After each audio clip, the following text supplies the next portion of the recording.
Mohon izin Bapak Ibu semuanya yang hadir di musola ini, yang saya hormati Bapak Ibu semuanya. Begini Bos, saya juga banyak terima kasih atas penjelasannya yang disampaikan sehingga kami bisa memahami antara arca atau patung itu, kalau menurut hemat saya, itu adalah berhala. Jadi orang yang menyembah berhala itu adalah menyembah patung atau arca. Nah, di sini tadi saya mendengar apa yang telah disampaikan oleh Gus tadi, bahwa yang namanya berhala itu tidak mengarah pada arca atau patung. Jadi orang yang sok tahu, sok kuasa, tidak tahu dirinya itu siapa, itu katanya itu bisa dikategorikan berhala. Pertanyaan saya Gus, apa bedanya jadi orang yang selama ini, sejauh ini percaya, kan banyak Gus, masih orang yang meskipun orang itu agamanya Islam atau Muslim, mereka itu masih percaya atau menyembah patung atau arca. Artinya itu yang diyakininya.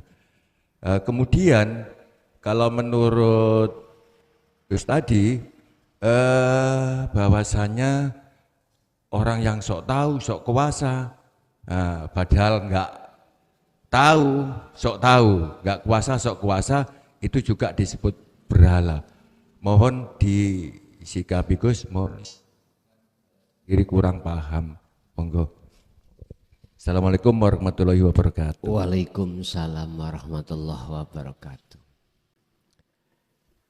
Jika ini ada dua kacamata Pak, kita memandang. Kalau memandang dari kacamata syariat, dohir, sing disebut berhala itu yo batu itu reco, apapun yang bersifatkan makhluk, yang makhluk itu tidak punya daya upaya apapun, seperti batu dibentuk reco itu. Ini yang dipandang dan dipahami itu berhala. Karena memang reco itu kan gak bisa Pak. Kita ajak ngomong, nah gitu toh. Kita mintai sesuatu dia gak bisa. Padahal ini sanepo, tahu sanepo nggih? Isyarah.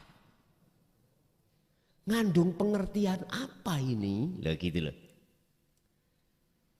Dalam kacamata syariat memang saya tidak membantah atau mengkelirukan, menyalahkan.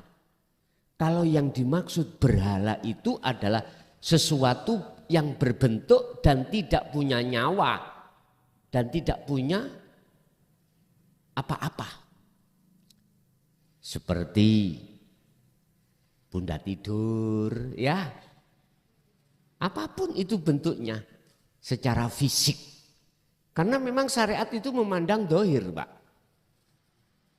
Memandang dohir, imannya itu dari dohir. Sama toh. Secara syariat kita dididik imannya dohir, ya secara akal. Ya banyu air itu bisa mendatangkan rasa segar. Wa fi dzalika la ayatan liqaumi yatafakkarun. Loh, itu isyarah, ada apa? Maksudnya apa? Ingin mohon maaf, saya tidak mengurangi rasa hormat. Bukan berarti saya tidak setuju atau menyalahkan. umat Islam. Kita menghadap kepada Ka'bah, ya. Ngapunten ingkang kathah. Enggak ada maksud lain kok Pak saya itu. Cuman bagaimana jenengan ben paham. Saya tanya, Ka'bah itu batu apa bukan?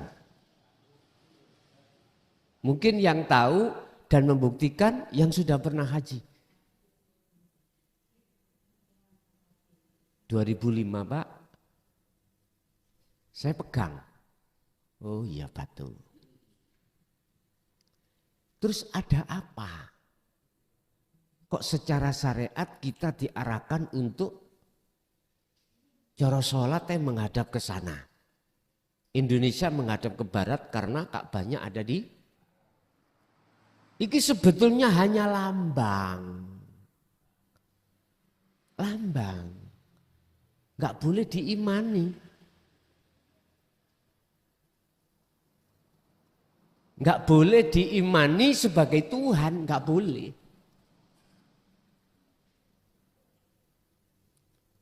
Yang Tuhan bisa segala-galanya. Ini enggak boleh diimani malati, enggak boleh. Yang ada di baratnya negara itu mesti sholatnya menghadap ke timur. Yang di utaranya menghadap ke selatan. Makanya jenengan nek pingin dikatakan sholat oleh ngadep ngetan nang Mekah. Kileni Ka'bah. Lebih tahu. Sampai aku pingin sholat menghadap ke utara. Ya harus di selatannya Ka'bah. Kalau di Indonesia terus saya sampean gak ke sana, ya menghadap ke barat terus. Fa aina ma tuwallu fa thamma wajhullah. Terus ada apa dengan lambang ini? Terus di lain agama Islam macam-macam ya. Tampilannya sesuatu yang tidak bisa bergerak. Tapi apakah ruhaniah itu jatuhnya di situ? Tidak. Tidak. Ojo sekali-kali sampai sholat ati bayangno Ka'bah terus nangis ndrodos. Janganlah Pak. Jangan. Allah itu tidak bisa kau bayangkan, tidak bisa kau gambarkan dengan sesuatu apapun. Tuhan itu. Nah, secara syariat memang bagi umat Islam mengatakan siapapun yang menyembah, menghadap selain Ka'bah, mohon maaf nggih, mohon maaf. Entah reco, entah apa, itu berhala.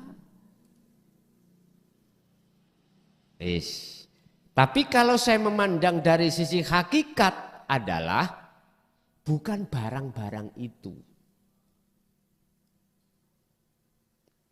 Yang disebut dan dimaksud secara syar'i, bukan. Yang disebut berhala adalah mala yamliku lakum dzarraw wala naf'an masyaallah. Apapun bentuknya, apapun namanya selain daripada itulah berhala. Hakikat lupa iki. Tadi saya sebutkan hayatat dunia, kesenangan kehidupan dunia di dalamnya adalah minan nisa wal banin wal qanatiril muqantarah. Makhluk semuanya bergerak atau tidak bergerak, bernyawa atau tidak bernyawa.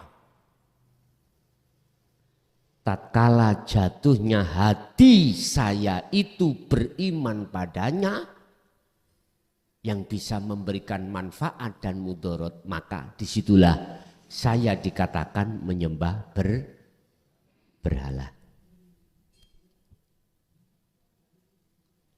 Rasul mulai zaman Nabi Adam sampai Nabi Muhammad nggak pernah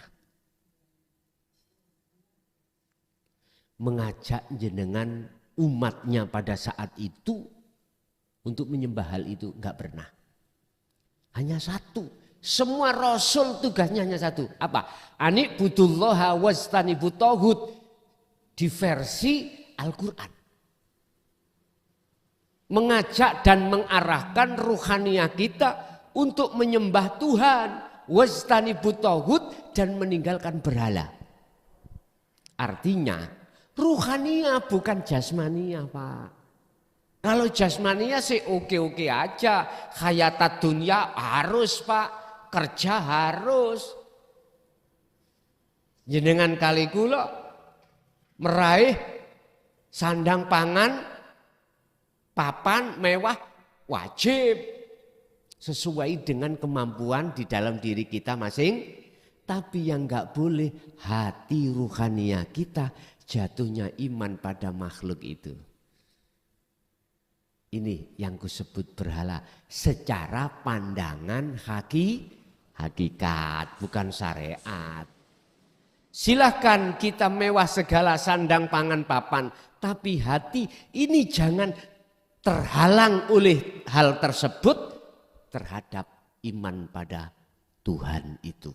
Itu Rasulullah hanya menyampaikan hal ini. Urusan syariatnya beda-beda, Pak. Nabi Isa enggak pernah menyuruh hambanya untuk menyembah dirinya, enggak pernah. Itu kan kelakuan orang-orang yang membuat kerusakan dunia toh.